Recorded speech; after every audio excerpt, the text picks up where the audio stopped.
Изолацията от стъклена вата Урса е плесована в ролки, така че при складиране и транспорт заема по-малко пространство, отколкото след развиването им.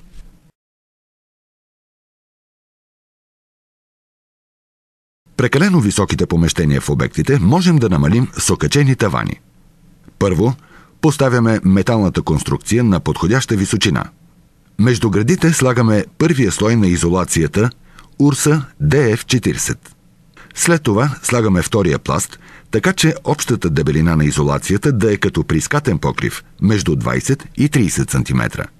Благодарение на тънките, дълги и еластични нишки на изолацията, плочите прилягат плътно.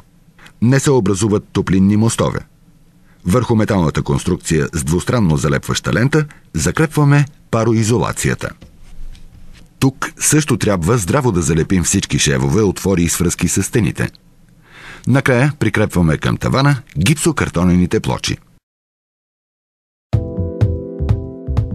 Вграждането на изолация Урса е бързо и лесно изпълнимо, а всички продукти са съвместими с околната среда и са безопасни за здравето. Убедени сме, че с изолацията Урса ще се чувствате комфортно във вашия дом.